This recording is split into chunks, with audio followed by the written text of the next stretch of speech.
ನಮಸ್ತೆ, ನಾನು tattoo ghost. ಈ ವಿಡಿಯೋ ಏನು ಅಂತ ನಿಮ್ಗೆ ತಮ್ನೇಲ್ ನೋಡಿದ ತಕ್ಷಣ ಅರ್ಥ ಆಗಿರುತ್ತೆ. ಆದ್ರೂ ಒಂದ್ಸಲಿ ಎಕ್ಸ್ಪ್ಲೈನ್ ಮಾಡ್ತೀನಿ. ಟ್ಯಾಟೂ ಹಾಕ್ಸಿದ ನಂತರ ಆ ಟ್ಯಾಟೂ ಚೆನ್ನಾಗಿ ಕಾಣ್ಬೇಕು ಅಂತಂದ್ರೆ ಯಾವ ತರ ಮೇಂಟೈನ್ ಮಾಡ್ಬೇಕು ಅಂತ ಈ ವಿಡಿಯೋದಲ್ಲಿ ಹೇಳ್ತಾ ಇದ್ದೀನಿ. ಬೇರೆ ಬೇರೆ ಟ್ಯಾಟೂ ಶಾಪ್ ಅವರು ಬೇರೆ ಬೇರೆ ತರ ನಿಮ್ಗೆ ಹೇಳ್ಬೋದು. ನನ್ನ ಹತ್ರ ಟ್ಯಾಟೂ ಹಾಕಿಸ್ಕೊಳ್ಳೋರಿಗೆ ನಾನು ಏನ್ ಮೇಂಟೆನೆನ್ಸ್ ಹೇಳ್ತೀನಿ, ಮತ್ತೆ ನೀವು ಕೂಡ ಅದನ್ನ ಫಾಲೋ ಅಪ್ ಮಾಡ್ಬೋದು. ಟ್ಯಾಟೂ ಎಲ್ಲಾದ್ರೂ ಹಾಕ್ಸಿರಿ, ಆದ್ರೆ ಮೇಂಟೆನೆನ್ಸ್ ಸ್ವಲ್ಪ ಚೆನ್ನಾಗಿ ಮಾಡ್ಬೇಕಾಗತ್ತೆ. ಸೊ ಈ ವಿಡಿಯೋದಲ್ಲಿ ಟ್ಯಾಟೂನ ಹೇಗ್ ಮೇಂಟೈನ್ ಮಾಡೋದು ಅಂತ ಹೇಳ್ತೀನಿ. ವಿಡಿಯೋ ಒಳಗೆ ಹೋಗೋಕ್ಕಿಂತ ಮುಂಚೆ ನಿಮ್ಮಲ್ಲಿ ಕೈ ಮುಗಿದು ಕೇಳ್ಕೊಳ್ಳೋದೇನು ಅಂದ್ರೆ, ಯಾರಾದ್ರೂ ಸಬ್ಸ್ಕ್ರೈಬ್ ಮಾಡಿದ್ರೆ ಈ ವಿಡಿಯೋ ನೋಡ್ತಿದ್ರೆ ದಯವಿಟ್ಟು ಸಬ್ಸ್ಕ್ರೈಬ್ ಮಾಡ್ಕೊಳ್ಳಿ. ಹಾಗೆ ಬೆಲ್ ಐಕನ್ ಕ್ಲಿಕ್ ಮಾಡೋದ್ರ ಮುಖಾಂತರ ನಮಗೆ ಪ್ರೋತ್ಸಾಹ ಕೊಡಿ. ಬೆಲ್ ಐಕನ್ ಕ್ಲಿಕ್ ಮಾಡೋದ್ರಿಂದ ನಮ್ಮ ವಿಡಿಯೋಗಳು ಎಲ್ಲರಿಗಿಂತ ಮೊದಲು ನಿಮ್ಮನ್ನ ತಲುಪುತ್ತೆ ನೋಟಿಫಿಕೇಶನ್ ಮುಖಾಂತರ. ಬನ್ನಿ ವಿಡಿಯೋ ಒಳಗೆ ಹೋಗೋಣ.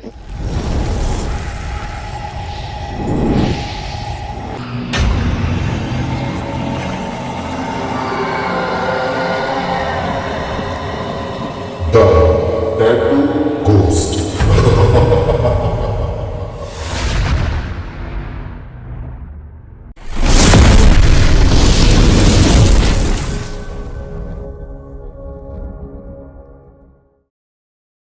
ನಮಸ್ತೆ. ಟ್ಯಾಟೂ ಹಾಕಿದ್ಮೇಲೆ ಮೊದಲಿಗೆ ಟ್ಯಾಟೂ ಎಲ್ಲ ಫಿನಿಶ್ ಆದ್ಮೇಲೆ ನಿಮಗೆ ಒಂದು ರ್ಯಾಪರ್ ಅಂತ ಒಂದು ಬರುತ್ತೆ. ಅಂದ್ರೆ ಒಂದು ಪ್ಲಾಸ್ಟಿಕ್ ತರದ್ದು ಒಂದನ್ನ ಆರ್ಟಿಸ್ಟ್ ನಿಮ್ಮ ಕೈಗೆ ಸುತ್ತಿ ಕಳಿಸ್ತಾರೆ. ನಾನು ಕೂಡ ಇದೇ ತರ ಮಾಡೋದು. ಸುತ್ತಿ ಮನೆಗೆ ಕಳಿಸ್ತೀವಿ. ಇದನ್ನ ನೀವು ಮನೆಯವರೆಗೂ ತಲುಪೋವರೆಗೂ ಆ ಒಂದು ಪ್ಲಾಸ್ಟಿಕ್ ರ್ಯಾಪರ್ ಅನ್ನ ಬಿಚ್ಚೋ ತರ ಇಲ್ಲ. ಯಾಕೆ ಅಂದ್ರೆ ಧೂಳು ಅಥವಾ ನೀವು ಇಲ್ಲಿಂದ ಮನೆಗೆ ಹೋಗ್ಬೇಕಾದ್ರೆ ಟ್ರಾವೆಲ್ ಮಾಡ್ತಿರಲ್ಲ, ಧೂಳು ಏನಾದ್ರೂ ಕೂತ್ರೆ ಅದು ಇನ್ಫೆಕ್ಷನ್ ಆಗೋ ಚಾನ್ಸಸ್ ಇರುತ್ತೆ, ಡಸ್ಟ್ ಅಲರ್ಜಿ ತರ ಆಗೋ ಚಾನ್ಸಸ್ ಇರುತ್ತೆ. ಆ ಒಂದು ಕಾರಣದಿಂದ ಮನೆಗೆ ಹೋಗೋವರೆಗೂ ಸೇಫ್ಟಿಗೆ ಅಂತ ಅದೊಂದು ಪ್ಲಾಸ್ಟಿಕ್ ಅನ್ನ ರ್ಯಾಪ್ ಅಂತ ಹೇಳ್ತೀವಿ. ಅದನ್ನ ಸುತ್ತಿರ್ತೀವಿ. ಅದನ್ನ ನೀವು ಮನೆಗೆ ಹೋಗಿದ ತಕ್ಷಣ ಬಿಚ್ಚಿ ಮೊದಲಿಗೆ ಅದನ್ನ ರಿಮೂವ್ ಮಾಡಿ. ರಿಮೂವ್ ಮಾಡಾದ್ಮೇಲೆ ನಾವು ಇಲ್ಲಿಂದ ಟ್ಯಾಟೂ ಆದ್ಮೇಲೆ ಒಂದು ಕ್ರೀಮ್ ಅನ್ನ ಅಪ್ಲೈ ಮಾಡಿರ್ತೀವಿ. ಬೇರೆ ಬೇರೆ ಆರ್ಟಿಸ್ಟ್ ಗಳು ಬೇರೆ ಬೇರೆ ಅಪ್ಲೈ ಮಾಡ್ಬೋದು. ನಾನು ನನ್ನದೇ ಒಂದು ಕ್ರೀಮ್ ಇದೆ, ಅದನ್ನ ಅಪ್ಲೈ ಮಾಡಿರ್ತೀನಿ. ಅದು ನಿಮ್ಗೆ ಮನೆಗೆ ಹೋಗೋಷ್ಟರಲ್ಲಿ ಸ್ವಲ್ಪ ಹಿಂಗೆ ಸಿಪ್ಪೆ ಸಿಪ್ಪೆ ತರ ಬಂದಿರತ್ತೆ. ಸೊ ನೀವು ಅದನ್ನ ಏನ್ ಮಾಡ್ಬೇಕು ಅಂತಂದ್ರೆ, ಒಂದು ಸ್ಮೂತ್ ಕ್ಲಾತ್ ಬಟ್ಟೆ ಅಂದ್ರೆ ಒಂದು ಕಾಟನ್ ಬಟ್ಟೆ ಅಥವಾ ಸ್ಮೂತ್ ಆಗಿರೋ ಬಟ್ಟೆನ ತಗೊಂಡು ಸ್ವಲ್ಪ ವಾರ್ಮ್ ವಾಟರ್ ಬರುತ್ತಲ್ವಾ, ಬಿಸಿ ನೀರು, ಲೈಟ್ ಆಗಿ ಬಿಸಿ ಆಗಿರುವಂತ ಬೆಚ್ಚಗಿರೋ ನೀರು, ಆ ನೀರಲ್ಲಿ ಅದ್ಬಿಟ್ಟು ಚೆನ್ನಾಗಿ ಹಿಂಡಿ ಟ್ಯಾಟೂ ಮೇಲ್ಗಡೆ ಮೊದಲು ಅದನ್ನ ಕ್ಲೀನ್ ಮಾಡ್ಬೇಕು. ನೀಟಾಗಿ ಕ್ಲೀನ್ ಮಾಡ್ಬೇಕು. ನೀವು ಸೋಪು ಬಳಸೋ ತರ ಇದ್ರೆ ಸೋಪ್ ಹಾಕಿ ತೊಳಿಬೋದಾ ಅಂತ ಕೇಳಿದ್ರೆ, ಮೈಲ್ಡ್ ಆಗಿರುವಂತ ಗ್ಲಿಸರಿನ್ ಕಂಟೆಂಟ್ ಕಮ್ಮಿ ಇರುವಂತ ಯಾವ್ದಾದ್ರು ಸೋಪನ್ನ ಬಳಸಬಹುದು. ಸೋಪ್ ಬೇಡ ಅಂತ ಅನ್ಕೊಂತೀನಿ. ಒಂದು ಸ್ಮೂತ್ ಆಗಿರೋ ಬಟ್ಟೆ ತಗೊಂಡು ಅದನ್ನ ನೀರಲ್ಲಿ ಅದ್ಬಿಟ್ಟು ಚೆನ್ನಾಗಿ ಹಿಂಡಿ ಟ್ಯಾಟೂ ಹಾಕಿರೋ ಜಾಗನ ಮೊದಲು ನೀಟಾಗಿ ಕ್ಲೀನ್ ಮಾಡ್ಕೋಬೇಕು. ಇದು ಬಂದು ಫಸ್ಟ್ ಸ್ಟೆಪ್. ಎರಡನೇ ಸ್ಟೆಪ್ ಬಂದು, ಬೇರೆ ಬೇರೆ ಆರ್ಟಿಸ್ಟ್ ಗಳು ಬೇರೆ ಬೇರೆ ರೆಫರ್ ಮಾಡ್ತಾರೆ. ನಾನ್ ಬಂದು ರೆಫರ್ ಮಾಡೋದೇನು ಅಂತಂದ್ರೆ, Johnson's baby oil pink colour cap ಅಲ್ಲಿ ಇರುತ್ತೆ. ಜಾನ್ಸನ್ಸ್ ಬೇಬಿ ಆಯಿಲ್ ಅಂತ ಇಲ್ಲಿ ಮೇಲ್ಗಡೆ ಸ್ಕ್ರೀನ್ ಅಲ್ಲಿ ಕಾಣಿಸ್ತಾ ಇರುತ್ತೆ ನೋಡಿ, ಇಲ್ಲಿ ಹಾಕಿರ್ತೀನಿ. ಈ ಒಂದು ಜಾನ್ಸನ್ಸ್ ಬೇಬಿ ಆಯಿಲ್ ನ ಮೊದಲೇ ತಗೊಂಡೋಗಿ, ಇದು ನನ್ನ ಫಸ್ಟ್ ಪ್ರಿಯಾರಿಟಿ. ಚಿಕ್ಕದಾಗಿ ಲೆಟ್ ರೆಡ್ ಈ ತರ ಟ್ಯಾಟೂ ಹಾಕ್ಸಿದ್ರೆ ಫ್ಯೂಸಿಡಿನ್ ಆಯಿಂಟ್ಮೆಂಟ್ ಅಂತ ಒಂದು ಆಯಿಂಟ್ಮೆಂಟ್ ಬರುತ್ತೆ. ಅದನ್ನು ಕೂಡ ಇಲ್ಲಿ ಶೋ ಮಾಡಿರ್ತೀನಿ. ಹೆಸರು ಹಾಕ್ಸಿದ್ರೆ ಇದು ಇವಾಗ ಕಾಣಿಸ್ತಿದೆ. ಇದು ನೀವು ಫೋಟೋ ಅಥವಾ ಪೋರ್ಟ್ರೇಟ್ ಈ ತರ ಏನಾದ್ರು ಮಾಡಿಸಿದ್ರೆ ಜಾನ್ಸನ್ಸ್ ಬೇಬಿ ಆಯಿಲ್ ಬರುತ್ತೆ. ಆಯಿಲ್ ಅದು ಸ್ಕ್ರೀನ್ ಮೇಲೆ ಕಾಣ್ತಿದ್ಯಲ್ಲ, ಈ ಒಂದು ಆಯಿಲ್ ನ. ಆಮೇಲೆ ನೀವು ಇನ್ನೂ ಸ್ವಲ್ಪ ಚೆನ್ನಾಗಿ ಹೈಜಿನಿಕ್ ಆಗಿ ಮೇಂಟೈನ್ ಮಾಡಬೇಕು, ಕಾಸ್ಟ್ಲಿ ಆದ್ರೂ ಪರವಾಗಿಲ್ಲ ಅಂದ್ರೆ ನಿಮ್ಗೆ ಆನ್ಲೈನ್ ಅಲ್ಲಿ ನಾನ್ ರೆಫರ್ ಮಾಡುವಂತ ಬಿಯರ್ಡೋ ಕಂಪ್ನಿದು ಟ್ಯಾಟೂ ಶೈನರ್ ಅಂತ ಒಂದು ಬರುತ್ತೆ. ಸೊ ಅದನ್ನು ನಾನು ಇಲ್ಲಿ ಸ್ಕ್ರೀನ್ ಮೇಲೆ ಹಾಕಿರ್ತೀನಿ. ಇದನ್ನು ನೋಡಿ. ಇದನ್ನ ಬಿಟ್ರೆ ಬೇರೆ ಬೇರೆ ತರದ್ ಬರುತ್ತೆ. ವಿಟಮಿನ್ ಎ ಅಂಡ್ ಡಿ, ಆಮೇಲೆ tattoo wax, tattoo shiner, bombs, gels ತುಂಬಾ ಬರುತ್ತೆ. ಇದ್ರಲ್ಲಿ ನಾನ್ ರೆಫರ್ ಮಾಡೋದು ನಿಮ್ಗೆ ಹೇಳ್ತಾ ಇದೀನಿ. ನಾನು ಆಮೇಲೆ ಎಲ್ಲ ಹೇಳ್ಬಿಟ್ರೆ ಮನೇಲಿ ತಂದು ಗುಡ್ಡೆ ಹಾಕೋಬಿಟ್ಟು ಯಾವ್ದು ಏನು ಅಂತ ಗೊತ್ತಾಗಿದ್ರೆ ಕನ್ಫ್ಯೂಸ್ ಆಗ್ಬಿಟ್ಟಿರಾ. ಓಕೆ ಬಾ, ಉಸಿರುಗಟ್ಟಿ ಎಷ್ಟೊತ್ತು ಫರ್ ಮಾಡ್ತಿರೋದು. ಓಕೆ, ಫಸ್ಟ್ ಮನೆಗೆ ಹೋದ್ಮೇಲೆ ಇದ್ರಲ್ಲಿ ಯಾವ್ದಾದ್ರು ನೀವು ಯಾವ್ದು ಬೇಕಾದ್ರೂ ಚೂಸ್ ಮಾಡ್ಕೊಬಹುದು. ನೀವು ಆನ್ಲೈನ್ ಅಲ್ಲಿ ನೀವು ಪರ್ಚೇಸ್ ಮಾಡ್ತೀನಿ ಅನ್ನೋದಾದ್ರೆ, ನೀವು ಆನ್ಲೈನ್ ಅಲ್ಲಿ ಪರ್ಚೇಸ್ ಮಾಡಿದ್ರೆ ಅದು ನಿಮ್ಮನ್ನ ತಲುಪೋಕೆ 2 ರಿಂದ 3 ದಿವಸ ಆಗುತ್ತೆ. ಆ 3 ದಿವಸದವರೆಗೂ ಈ ಫ್ಯೂಸಿಡಿನ್ ಆಯಿಂಟ್ಮೆಂಟ್ ಅಂತ ಹೇಳಿದ್ನಲ್ವಾ, ಇದು ನಿಮಗೆ 55 ರುಪೀಸ್ ಸಿಗುತ್ತೆ. ಅದನ್ನು ನೀವು ತಗೊಂಡು ನೀವು ಆನ್ಲೈನ್ ಅಲ್ಲಿ ಆರ್ಡರ್ ಮಾಡಿರೋದು ಬರೋವರೆಗೂ ಇದನ್ನ ನೀವು ಅಪ್ಲೈ ಮಾಡಬಹುದು. ಆಮೇಲೆ ನೀವು ಟ್ಯಾಟೂ ಕ್ರೀಮ್ ನ ಕೆಲವೊಬ್ರು 3 ಸಲ ಹಚ್ಲೋಣ, ಬೆಳಗ್ಗೆ ಒಂದ್ಸಲಿ, ಮಧ್ಯಾಹ್ನ ಒಂದ್ಸಲಿ, ರಾತ್ರಿ ಒಂದ್ಸಲಿ ಅಂತಾರೆ. ಊಟ ಮಾಡೋ ತರ ಬೆಳಗ್ಗೆ ಒಂದ್ಸಲಿ ರಾತ್ರಿ ಒಂದ್ಸಲ, ಅವೆಲ್ಲ ಇಲ್ಲ. ಯಾವಾಗ ಡ್ರೈ ಆಗತ್ತೋ ಆಗ ನೀವು ಹಚ್ಬೇಕು. ಆಮೇಲೆ ಅದನ್ನ ವೆಟ್ ಆಗಿರೋ ತರ ನೋಡ್ಕೋಬೇಕು. ಆಮೇಲೆ ಅತಿಯಾದ್ರೆ ಅಮೃತನು ವಿಷ ಅಂತ ತಗ್ದಿಂಗ್ ಬಳಿಯೋದು ಅದೆಲ್ಲ ಮಾಡಬಾರ್ದು ಟ್ಯಾಟೂ ಮೇಲೆ. ಅದಕ್ಕೊಂದು ಇಷ್ಟು ಅಂತ ಕ್ವಾಂಟಿಟಿ ಸ್ವಲ್ಪ ತಗೋಬೇಕು, ಹಚ್ಕೋಬೇಕು. ಅದನ್ನ ನೀವು ಹಸಿಯಾಗಿರೋ ತರ ನೋಡ್ಕೋಬೇಕು. ಆಮೇಲೆ ನೀವು ಬಿಸಿಲು ಆಮೇಲೆ ನೀರು ಇವೆರಡನ್ನು ಅವಾಯ್ಡ್ ಮಾಡ್ಬೇಕಾಗತ್ತೆ. ಅಂದ್ರೆ ಟ್ಯಾಟೂ ಹಾಕ್ಸದ್ಮೇಲೆ ಸಮುದ್ರ, ಸ್ವಿಮ್ಮಿಂಗ್ ಪೂಲ್, ಈ ತರ ಒಂದು ಉಪ್ಪು ನೀರು ಇರುವಂತ ಇದೊಂದಕ್ಕೆ ಹೋಗ್ಬಾರ್ದು. ಆಮೇಲೆ ಬಿಸಿಲು, ತುಂಬಾ ಬಿಸಿಲು ಹೊಡೆಯೋದ್ರಿಂದ ಟ್ಯಾಟು ನಿಮ್ಗೆ ಬ್ಲಾಕ್ ಆಗಿರೋದ್ರಿಂದ ಸನ್ಲೈಟ್ ಬೇಗ ಅಟ್ರಾಕ್ಟ್ ಮಾಡ್ಕೊಳ್ಳುತ್ತೆ ಆ ಇದನ್ನ ಟ್ಯಾಟೂನ. ಹಾಗಾಗಿ ಅದು ಬೇಗ ಒಣಗಿ ನಿಮ್ಗೆ ಬೇಗ ಪೀಲಪ್ ಆಗಿ ಇಂಕು ಡಲ್ ಆಗುವಂತ ಚಾನ್ಸಸ್ ಇರುತ್ತೆ. ಸೊ ನೀವ್ ಹಂಗಾಗಿ ಬಿಸಿಲಿಗೆ ಹೋಗೋಕಿನ ಮುಂಚೆ ಮತ್ತೆ ನೀರ್ಗೆ ಹೋಗೋಕಿನ ಮುಂಚೆ ನೀವ್ ಇದನ್ನ ತಪ್ಪದೆ ಬಳಸ್ಬೇಕು.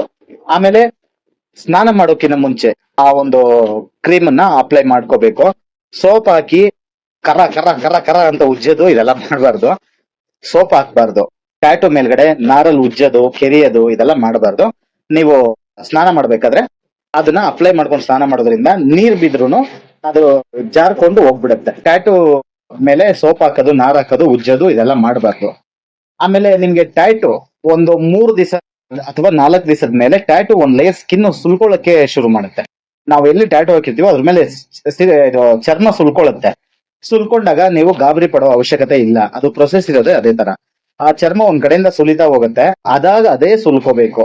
ನೀವು ಏನು ನಿಮ್ಗೆ ನೀವು ಯಾವ್ದು ತಗೊಂಡಿರ್ತೀರೋ, ಜಾನ್ಸನ್ಸ್ ಬೇಬಿ ಆಯಿಲ್ ಆಗ್ಲಿ, ಫ್ಯೂಸಡಿನ್ ಆಯಿಂಟ್ಮೆಂಟ್ ಆಗ್ಲಿ, ಆಮೇಲೆ ಟ್ಯಾಟು ಶೈನರ್ ಆಗ್ಲಿ, ಜೆಲ್ ಆಗ್ಲಿ, ನೀವು ಏನು ಆಫ್ಟರ್ ಕೇರ್ ಬಳಸ್ತಾ ಇದೀರೋ ಅದನ್ನ ನೀವು ಹಚ್ತಾ ಇರ್ಬೇಕು. ಸುಮ್ನೆ ಹಚ್ಚಿ ಬಿಟ್ಬಿಡಿ, ಆ ಕಡೆ ಗಮನ ಕೊಡಬೇಡಿ. ಅದ್ರ ಪಾಡಗದು ಚರ್ಮ ಸುಲ್ಕೊಂಡ್ ಬರುತ್ತೆ, ಒಂದ್ ಕಡೆಯಿಂದ ಚರ್ಮ ಸುಲ್ಕೊಂಡ್ ಬರುತ್ತೆ. ನಿಮ್ಗೆ ಒಂದು ವಾರದೊಳಗೆ ಚರ್ಮ ಸುಲ್ಕೊಂಡು ಹೋಗ್ಬಿಡುತ್ತೆ. ಹೋಗಾದ್ಮೇಲೆ ಟ್ಯಾಟು ಲೈಟ್ ಆಗತ್ತೆ. ನಿಮ್ಗೆ ಸ್ವಲ್ಪ ಡಿಮ್ ಆಯ್ತು, ಏನ್ ಹಾಕಿಸ್ಬೇಕಾದ್ರೆ ಹಿಂಗೆ ಬಗ ಬಗ ಬಗ ಬಗ ಅಂತಿತ್ತು, ಈಗ ಟ್ಯಾಟು ಡಲ್ ಆಗ್ಬಿಟ್ಟಿದೆಯಲ್ಲ ಅಂತ ಅನ್ಸುತ್ತೆ. ಸೊ ಅದು ಪ್ರೊಸೆಸ್ ಇರೋದೇ ಹಂಗೆ, ಯಾರು ಗಾಬರಿ ಆಗುವಂತ ಅವಶ್ಯಕತೆ ಇಲ್ಲ. ಆಮೇಲೆ ಟ್ಯಾಟು ನಿಮ್ಗೆ ಹಾಕಿದ್ಮೇಲೆ ಮಾರನೇ ದಿವಸದಿಂದ ಒಂದು 2-3 ದಿವಸದವರೆಗೂ ತುಂಬಾ ಬ್ಲಾಕ್ ಆಗಿ ತುಂಬಾ ತುಂಬಾ ಚೆನ್ನಾಗಿ ಕಾಣುತ್ತೆ. ಅದು ಸ್ಕಿನ್ ಪೀಲಪ್ ಆದ್ಮೇಲೆ ಅದು ಆತರ ಕಾಣಲ್ಲ. ಆವಾಗ ನಿಮ್ಗೆ ಡಿಸಪಾಯಿಂಟ್ ಆಗೋ ಚಾನ್ಸಸ್ ಇರುತ್ತೆ. ಏನ್ ಹಾಕಿಸ್ದಾಗ 3 ದಿವಸ ಹಿಂಗಿತ್ತು, ಚರ್ಮ ಸುಲ್ದುಕೊಂಡು ಹೋಗ್ತೈತಲ್ಲ ಹಂಗೆ ಅನ್ಸುತ್ತೆ. ಸೊ ಅದನ್ನ ನೀವು ತಲೆ ಕೆಡ್ಸ್ಕೋಬೇಡಿ, ಅದು ಇರೋದೇ ಪ್ರೋಸೆಸ್ ಆ ತರ. ಆಮೇಲೆ ಸ್ಕಿನ್ ಪೂರ್ತಿ ಟ್ಯಾಟು ಮೇಲ್ಗಡೆ ಇರುವಂತ ಸ್ಕಿನ್ ಪೂರ್ತಿ ಬಿಚ್ಕೊಂಡು ಹೋದ್ಮೇಲೆ ನಿಮಗೆ ಟ್ಯಾಟು ನೋಡಿದ್ರೆ ಲೈಟ್ ಆಯ್ತು ಅಂತ ಅನ್ಸುತ್ತೆ, ಸ್ವಲ್ಪ ಬೆಳ್ಳಗ್ ಕಾಣುತ್ತೆ. ಆಮೇಲೆ ಸ್ವಲ್ಪ ಶೈನಿ ತರ ಕಾಣುತ್ತೆ, ಚೆನ್ನಾಗಿ ಕಾಣಲ್ಲ ನಿಮಗೆ. ಓಕೆನಾ? ಆದ್ರೂ ನೀವು ಏನು ನೀವು ಮೇಂಟೆನೆನ್ಸ್ ಕ್ರೀಮ್ ಏನಿದೆಯೋ, ಮೇಂಟೆನೆನ್ಸ್ ಜೆಲ್ ಯಾವ್ದಿದೆಯೋ ಅದನ್ನ ಹಚ್ತಾನೆ ಇರ್ರಿ. ಮೇಂಟೆನೆನ್ಸ್ ಆಯಿಲ್ ಅನ್ನಲ್ಲ, ಹಚ್ತಾನೆ ಇರ್ರಿ. ಅದಾದ್ಮೇಲೆ ನಿಮಗೆ ಹೋಗಿರೋ ಸ್ಕಿನ್ ಏನಿದೆಯೋ ಆ ಸ್ಕಿನ್ ಮತ್ತೆ ರಿಕವರ್ ಆಗುತ್ತೆ. ಅಂದ್ರೆ ಡೆತ್ ಸ್ಕಿನ್ಸ್ ಏನಿದೆಯೋ, ಸತ್ತೋಗಿರೋ ಸ್ಕಿನ್ ಏನಿದೆಯೋ ಅದು ಮತ್ತೆ ರಿಕವರ್ ಆಗ್ತಾ ಬರುತ್ತೆ. ಇದಕ್ಕೆ ನಿಮಗೆ 45 ಡೇಸ್ 45 ದಿನದ ಪ್ರೊಸೆಸ್ ಇರುತ್ತೆ. ಆ ಸ್ಕಿನ್ ಮತ್ತೆ ರಿಕವರ್ ಆದ್ಮೇಲೆನೆ ನಿಮ್ಗೆ ಟ್ಯಾಟು ಒಂದು ಫಿನಿಶಿಂಗ್ ಬರುತ್ತೆ. ನಿಮಗೆ ತಾಳ್ಮೆ ಇರಬೇಕು. ಟ್ಯಾಟು ಹಾಕ್ಸಿದ್ 3 ದಿವಸಕ್ಕೆ ಡಿಮಾಲ್ ಅಂತ ಅಂದ್ಬಿಟ್ಟು ಊರವ್ರಿಗೆಲ್ಲ ಕೈ ತೋರ್ಸ್ಕೊಂಡ್ ಬಂದ್ಬಿಟ್ಟು ಆಮೇಲೆ ಒಂದು ವಾರ ಬಿಟ್ಟು ಟ್ಯಾಟು ಡಲ್ ಆಗಿದೆ ಅಂದಿದ ತಕ್ಷಣ ಆರ್ಟಿಸ್ಟ್ ಗಳನ್ನ ಬೈಕೊಳ್ಳೋದ್ ಮಾಡ್ಬೇಡಿ. ಯಾಕಂದ್ರೆ ಇದು ಸುಮಾರು ಜನ ಗೊತ್ತಿರಲ್ಲ, ಡಿಸಪಾಯಿಂಟ್ ಆಗೋ ಚಾನ್ಸಸ್ ಇರುತ್ತೆ. ಇದು ಇರೋದೇ ಪ್ರೋಸೆಸ್ ಆ ತರ. ಅದು ನಿಮಗೆ ಮಾತಾಡಿ ಉಸಿರಾಗಿ ಇಟ್ಬಿಡ್ತು. ಆಮೇಲೆ ಅದು ನಿಮಗೆ ರಿಟರ್ನ್ ನಿಮಗೆ ಸ್ಕಿನ್ ಸೆಲ್ಸ್ ಎಲ್ಲ ರಿಕವರ್ ಆಗಿ 45 ದಿವಸ ಆದ್ಮೇಲೆ ನಿಮಗೆ ಫಿನಿಶಿಂಗ್ ಬರ್ತಾ ಶುರುವಾಗುತ್ತೆ. ಅಲ್ಲಿವರೆಗೂ ಈ ಒಂದು ಕ್ರೀಮ್ ನ ಮೇಂಟೈನ್ ಮಾಡಬೇಕು. ಆಮೇಲೆ ಮೇನ್ ಕ್ವಶನ್ಸ್ ಟ್ಯಾಟೂ ಬಗ್ಗೆ ನಿಮ್ಗೆ ಏನಿದೆಯೋ ಇದನ್ನ ಕಮೆಂಟ್ ಸೆಕ್ಷನ್ ಅಲ್ಲಿ ಹಾಕ್ಬೋದು. ನಾನು ಯಾವುದು ಇಲ್ಲಿ ಈ ವಿಡಿಯೋದಲ್ಲಿ ಆಫ್ಟರ್ ಕೇರ್ ಬಗ್ಗೆ ಹೇಳಿದಿನ ಪೂರ್ತಿ ಹೇಳಿದಿನ ಇಲ್ವೋ ಗೊತ್ತಿಲ್ಲ. ಆಮೇಲೆ ನೀರು ಇದೆಲ್ಲ ಅವಾಯ್ಡ್ ಮಾಡ್ಬೇಕು, ಇದೆಲ್ಲ ಹೇಳಿದಿನಲ್ವಾ? ಹೇಳಿದೀನಿ. ಆಮೇಲೆ ಮೇಂಟೆನೆನ್ಸ್ ಕ್ರೀಮ್ ಯಾವ್ದಿದೆ ಅದನ್ನು ಹೇಳಿದೀನಿ. ಅದಾದ್ಮೇಲೆ ಅಷ್ಟೇ, ಸ್ವಿಮ್ಮಿಂಗ್ ಪೂಲ್ ಹೋಗೋ ರಿಸ್ಟ್ರಿಕ್ಷನ್ಸ್ ಏನಿದೆ. ಆಮೇಲೆ ಇನ್ನೊಂದು ಜಿಮ್ಗೆ ಹೋಗೋರು ಟ್ಯಾಟು ಹಾಕಿದ ತಕ್ಷಣ ಹಂಗೆ ಹೋಗಿ 100 kg ವೆಯ್ಟ್ ಲಿಫ್ಟಿಂಗ್ ಆಗಿ ಹಂಗೆ ಮಿಸ್ಟರ್ ಇಂಡಿಯಾ ಆಗುತ್ತಂತೆಲ್ಲ ಹೋಗ್ಬೇಡಿ. ಒಂದ್ ಸ್ವಲ್ಪ ದಿವಸ ಅವಾಯ್ಡ್ ಮಾಡಿ. ಯಾಕಂದ್ರೆ ಟ್ಯಾಟೂನ ಹಾಕದ್ಮೇಲೆ ನೀವು ವರ್ಕೌಟ್ ಮಾಡಿದಾಗ ಅಲ್ಲಿ ನಾವು ಟ್ಯಾಟೂ ಮಾಡಿರ್ತೀವಲ್ಲ, ಅಲ್ಲಿ ಸ್ಕಿನ್ ಏನೋ ಸ್ಟ್ರೆಚ್ ಆಯ್ತು ಅಂದ್ರೆ ಇಂಕು ಸ್ಪ್ರೆಡ್ ಆಗೋ ಚಾನ್ಸಸ್ ಇರುತ್ತೆ. ಅಥವಾ ಮೇಲ್ಗಡೆ ಅದು ಈ ಚರ್ಮ ಎಲ್ಲ ಸ್ಪ್ರೆಡ್ ಆಗಿ ಸರಿಯಾಗಿ ಕೂತ್ಕೊಂಡಿರೋ ಅಂತ ಚಾನ್ಸಸ್ ಇರುತ್ತೆ. ಹಾಗಾಗಿ ಜಿಮ್ಗೆ ಹೋಗೋರು ಒಂದು ಸ್ವಲ್ಪ ದಿವಸ ಅವಾಯ್ಡ್ ಮಾಡ್ಬೋದು. ಆಮೇಲೆ ಕೆಲಸ ಮಾಡೋರು, ಗಾರೆ ಕೆಲಸ ಮಾಡೋರು, ಈ ತರ ದಿನಕೂಲಿ ಕಾರ್ಮಿಕರು, ನೀವು ತುಂಬಾ ಹುಷಾರಾಗಿ ಇದನ್ನ ಟ್ಯಾಟೂನ ನೋಡ್ರಿ. ನಿಶಬ್ದ ಆಗಿದ ತಕ್ಷಣ ಮೀಟರ್ ಆಫ್ ಆಗ್ತೈತೆ. ನಾವ್ ಇಷ್ಟೊತ್ತು ಮೆಟ್ರೋ ಹೊಡೆದಾಗ ತಗೊಂಡ್ ಹೋಗ್ತಿದೀವಿ, ಸೈಲೆಂಟ್ ಆದ್ಮೇಲೆ ಏನ್ ಮಾತಾಡೋದು ಅಂತಾನೆ ಗೊತ್ತಿಲ್ಲ. ಗಾರೆ ಕೆಲಸ ಮಾಡೋರು, ಆಮೇಲೆ ದಿನಕೂಲಿ ಕಾರ್ಮಿಕರು, ಧೂಳಲ್ಲಿ ಕೆಲಸ ಮಾಡೋರು, ಬಿಸಿಲಲ್ಲಿ ಕೆಲಸ ಮಾಡೋರು, ಇವರೆಲ್ಲ ಸ್ವೆಟ್ ಎಲ್ಲ ಆಗತ್ತೆ, ಬೆವ್ರ ನೀರೆಲ್ಲ ಬಂದಾಗ ಅದು ಇನ್ಫೆಕ್ಷನ್ ಆಗೋ ಚಾನ್ಸಸ್ ಇರುತ್ತೆ. ಹಾಗೇನಾದ್ರೂ ಒಂದ್ ವೇಳೆ ನಿಮ್ಗೆ ಏನಾದ್ರು ಇನ್ಫೆಕ್ಷನ್ ಆಗುವಂತ ಚಾನ್ಸಸ್ ಇದ್ರೆ ಮೊದಲಿಗೆ ನಿಮಗೆ ಒಂದು ವೈಟ್ ಡಾಟ್ಸ್ ಬರಕ್ ಶುರುವಾಗುತ್ತೆ. ಅದನ್ನ ನೀವು ಅದು ಬಂದಿದ ತಕ್ಷಣ ನೀವು ಹತ್ರದ ನಿಮ್ಮ ಆರ್ಟಿಸ್ಟ್ ಗೆ ಕಾಲ್ ಮಾಡ್ಬಿಟ್ಟು ಈ ತರ ಬರ್ತಾ ಇದೆ ಅಂತ ಫೋಟೋ ಕಳ್ಸಿದ್ರೆ ಅವ್ರು ನಿಮ್ಗೆ ಏನ್ ಯೂಸ್ ಮಾಡ್ಬೇಕು, ಯಾವ ಟ್ಯಾಬ್ಲೆಟ್ ತಗೋಬೇಕು, ಯಾವ ಆಯಿಂಟ್ಮೆಂಟ್ ತಗೋಬೇಕು ಅಂತ ನಿಮ್ಗೆ ಸಜೆಸ್ಟ್ ಮಾಡ್ತಾರೆ. ದಯವಿಟ್ಟು ನೀವು ಅವ್ರನ್ನ ಕನ್ಸಲ್ಟ್ ಮಾಡ್ಕೋಬಹುದು. ಇದೊಂದಾಯ್ತು, ಇನ್ಫೆಕ್ಷನ್ ಆದ್ರೆ ಈ ತರ ಆಗುತ್ತೆ. ಆಮೇಲೆ ಇನ್ನೇನಾದ್ರೂ ಇನ್ಫಾರ್ಮೇಶನ್ ಮಿಸ್ ಆಗಿದೆಯಾ? ನಾರ್ಮಲ್ ಆಗಿ ಜನರಿಗೆ ಏನಾದ್ರೂ ಬೇಕಾಗಿರುವಂತ ಇನ್ಫಾರ್ಮೇಶನ್. ಆಮೇಲೆ ಇನ್ನೊಂದು, ಸ್ಕಿನ್ ಪೀಲಪ್ ಪ್ರೋಸೆಸ್ ಅಲ್ಲಿ ಇರುತ್ತಲ್ವಾ, ಸ್ಕಿನ್ ಪೀಲಪ್ ಆಗತ್ತಲ್ವಾ, ಆ ಪ್ರೋಸೆಸ್ ಅಲ್ಲಿ ನೀವು ಅದು ಪಾಡಿಗೆ ಅದೇ ಹೋಗ್ಬೇಕು. ನೀವು ಕೈಯಲ್ಲಿ ಹಾಕೊಂಡು ಏನಾದ್ರು ಕೈಯಲ್ಲಿ ಕಿತ್ಕೊಂಡ್ರೆ ಅದೇನಾಗತ್ತೆ ಅಂದ್ರೆ ಆ ಜಾಗದಲ್ಲಿ ನೀವು ಕಿತ್ಕೊಳ್ಳುವಂತ ಜಾಗದಲ್ಲಿ ಬೇರೆ ಎಲ್ಲ ಕಡೆ ಹೀಲ್ ಆಗಿರುತ್ತೆ, ಒಂದೊಂದ್ ಕಡೆ ಹೀಲ್ ಆಗಿರಲ್ಲ ಸರಿಯಾಗಿ, ಸ್ವಲ್ಪ ಡೀಪ್ ಆಗಿ ಹೋಗಿದ್ರಿಂದ ಹೀಲ್ ಆಗಿರಲ್ಲ. ಅಲ್ಲಿ ನೀವು ಕೈ ಹಾಕಿ ಕಿತ್ತಾಗ ಏನಾಗತ್ತೆ ಅಂದ್ರೆ ಇಂಕ್ ಸಮೇತ ಎದ್ ಬರುತ್ತೆ. ಬೇರೆ ಎಲ್ಲ ಜಾಗದಲ್ಲಿ ಚೆನ್ನಾಗಿ ಬಂದು ನೀವು ಕೈಯಲ್ಲಿ ಉಗ್ರಲ್ಲಿ ಯಾವ್ದು ಹಿಂಗೆ ಕಿತ್ಕೊಂಡಿರ್ತೀರಲ್ಲ ಆ ಜಾಗದಲ್ಲಿ ನಿಮಗೆ ಇಂಕು ಡಲ್ ಆಗೋ ಚಾನ್ಸಸ್ ಇರುತ್ತೆ. ಆಮೇಲೆ ಇನ್ನೊಂದೇನು ಅಂತಂದ್ರೆ, ಟ್ಯಾಟೂ ಹಾಕಿದ್ಮೇಲೆ ಕೆಲವೊಬ್ರಿಗೆ ಈ ತರ ಆಗ್ಬೋದು ಅಥವಾ ಕೆಲವೊಬ್ರಿಗೆ ಆಗದೆ ಇರ್ಬೋದು. ಏನು ಅಂತಂದ್ರೆ ಇಚ್ಚಿಂಗ್ ಆಗತ್ತೆ, ಅಂದ್ರೆ ತುರ್ಕೆ ಕೆರ್ಕೊಳ್ಳೋ ತರ ಅನ್ಸುತ್ತೆ. ನಿಮ್ಗೆ ಆತರ ಅನಿಸ್ದಾಗ ಏನ್ ಮಾಡ್ಬೇಕು ಅಂದ್ರೆ ದಯವಿಟ್ಟು ಕೆರ್ಕೋಬಾರ್ದು. ಕೆರ್ಕೊಳ್ಳೋದೆಲ್ಲ ಇಚಿಂಗ್ ಬಂತು ಅಂತಂದ್ರೆ ಕೆರ್ಕೊಳಕ್ ಹೋಗ್ಬಾರ್ದು. ಇದು ನಿಮ್ಗೆ ಟಾಸ್ಕ್ ಆಗಿರುತ್ತೆ, ಇದೇ ನಿಮ್ಗೆ ಮೇನ್ ಇರೋ ಟಾಸ್ಕ್. ಯಾಕಂದ್ರೆ ನಾವು ಟ್ಯಾಟೂ ಹಾಕೋಕಿನ ಮುಂಚೆ ಹೇರ್ಸ್ ರಿಮೂವ್ ಮಾಡಿರ್ತೀವಿ, ಕೂದಲೆಲ್ಲ ತೆಗ್ದಿರ್ತೀವಿ, ಎದೆ ಮೇಲೆ ಆಗ್ಲಿ ಕೈ ಮೇಲೆ ಆಗ್ಲಿ ಕೂದಲು ತೆಗ್ದಿರ್ತೀವಿ. ಆ ಕೂದಲು ಮತ್ತೆ ಹೊಸದಾಗಿ ಬರಕ್ ಶುರುವಾದಾಗ ಕಡಿತ ಆಗೋ ಚಾನ್ಸಸ್ ಇರುತ್ತೆ. ಆಮೇಲೆ ನೀವು ಈ ಟ್ಯಾಟೂ ಬಂದು ಬಿಸಿಲು ಜೊತೆ ಮತ್ತೆ ಇದ್ರ ಜೊತೆ ಎಲ್ಲ ರಿಯಾಕ್ಟ್ ಆದಾಗ ಕೆರ್ಕೋಬೇಕು ಅಂತ ಅನ್ಸುತ್ತೆ, ನೀವು ಕೆರ್ಕೋಬಾರ್ದು. ಓಕೆನಾ? ಹಂಗು ನನ್ ಕೈಲಿ ತಡ್ಕೊಳಕ್ಕೆ ಆಯ್ತಿಲ್ಲ ಅಂದ್ರೆ ಒಂದು 2 ಸಲ ಮೊಸಲಿ ಈ ತರ ಟ್ಯಾಪ್ ಮಾಡ್ಕೋಬಹುದು. ಟ್ಯಾಪ್ ಮಾಡ್ಕೊಂಡ್ರೆ ಸ್ವಲ್ಪ ಸಮಾಧಾನ ಅಂತ ಅನ್ಸುತ್ತೆ. ಕಾಂತ ಕಾಂತ ಕೆರ್ಕೊಳ್ಳೋದ್ರಲ್ಲೂ ಒಂದು ಸುಖ ಇದೆ ಕಾಂತ ಅಂತಾರಲ್ಲ, ಆ ತರ ನೀವು ಕೆರ್ಕೊಳಕ್ಕೆಲ್ಲ ಹೋಗ್ಬೇಡಿ. ಜಸ್ಟ್ ಹಿಂಗ್ ಟ್ಯಾಪ್ ಮಾಡಿದ್ರೆ ನಿಮಗೆ ಸ್ವಲ್ಪ ಸಮಾಧಾನ ಆಗತ್ತೆ. ಇದೊಂದು ಟಾಸ್ಕ್ ಇದೆ. ಇದಾದ್ಮೇಲೆ ನಿಮಗೆ ಇನ್ನು ಟ್ಯಾಟೂ ಬಗ್ಗೆ ಏನಾದ್ರು ಇದಿದ್ರೆ, ಡೌಟ್ಸ್ ಇದ್ರೆ ನೀವು ಕಮೆಂಟ್ ಸೆಕ್ಷನ್ ಅಲ್ಲಿ ಹಾಕಿದ್ಮೇಲೆ ನಾವು ಆ ಕಮೆಂಟ್ ಸೆಕ್ಷನ್ ನ ತಗೊಂಡು ಯಾವ್ದು ತುಂಬಾ ಮುಖ್ಯವಾಗಿರುವಂತ ಒಂದು ಕಮೆಂಟ್ ಇರುತ್ತೋ ಟ್ಯಾಟೂ ಬಗ್ಗೆ ಇನ್ಫಾರ್ಮೇಶನ್ ಕೊಡ್ತೀವಿ. ಹಾಗೆ ನನ್ನ ಇನ್ಸ್ಟಾಗ್ರಾಮ್ ಟ್ಯಾಟೂ ಗೋಸ್ಟ್ ಅಂತ ಇದೆ, ಅಲ್ಲಿ 3,28,000 ದೇವರುಗಳು ನನ್ನ ಫಾಲೋ ಮಾಡ್ತಿದ್ದಾರೆ. ನೀವು ಕೂಡ ಈ ವಿಡಿಯೋ ನೋಡ್ತಿರೋರು ನನ್ನ ಇನ್ಸ್ಟಾಗ್ರಾಮ್ ಅಲ್ಲಿ ಫಾಲೋ ಮಾಡಿಲ್ಲ ಅಂತಂದ್ರೆ ಇನ್ಸ್ಟಾಗ್ರಾಮ್ ಬಂದು ಫಾಲೋ ಮಾಡ್ಬೋದು. ಅಲ್ಲಿ ಒಳ್ಳೊಳ್ಳೆ ಆಕ್ಟಿಂಗ್ ವಿಡಿಯೋಸ್, ಆಮೇಲೆ ಅವೇರ್ನೆಸ್ ವಿಡಿಯೋಸ್, ಆಮೇಲೆ ಈ ತರದೆಲ್ಲ ಮೆಸೇಜ್ ಕೊಡುವಂತ ವಿಡಿಯೋಸ್, ಗಿವ್ ಅವೇ ವಿಡಿಯೋಸ್ ಎಲ್ಲ ಹಾಕಿದೀವಿ.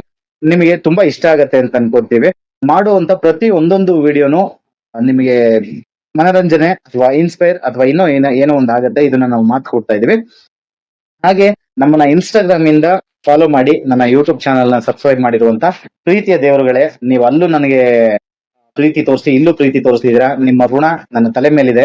ನಿಮ್ಮ ಪಾದದ ಕೆಳಗೆ ನಾನು ಯಾವಾಗ್ಲೂ ಬಿದ್ದಿರ್ತೀನಿ ಅಂತ ಹೇಳ್ಕೊತೀನಿ. ಇನ್ನು ಏನಾದ್ರು ಟ್ಯಾಟೂ ಬಗ್ಗೆ ಇನ್ಫಾರ್ಮೇಶನ್ ಬೇಕು ಅಂತಂದ್ರೆ ನೀವು ಕಮೆಂಟ್ ಸೆಕ್ಷನ್ ಅಲ್ಲಿ ಹಾಕಿದ್ರೆ ನಾನು ಅದೊಂದು ಕಮೆಂಟ್ ಅನ್ನು ತಗೊಂಡು ಏನ್ ಬೇಕೋ ಅದು ರಿಪ್ಲೈ ಮಾಡ್ತೀನಿ. ನಿಮ್ಮ ಪ್ರೀತಿ ಪ್ರೋತ್ಸಾಹ ನನ್ನ ಮೇಲೆ ಯಾವಾಗ್ಲೂ ಹೀಗೆ ಇರ್ಲಿ. ನಾನು ಎಷ್ಟೇ ಎತ್ತರಕ್ಕೆ ಬೆಳೆದ್ರು ಸದಾ ನಿಮ್ಮ ಪಾದದಡಿಯಲ್ಲಿ ಇರ್ತೀನಿ ಅಂತ ಹೇಳೋಕೆ ಇಷ್ಟಪಡ್ತೀನಿ.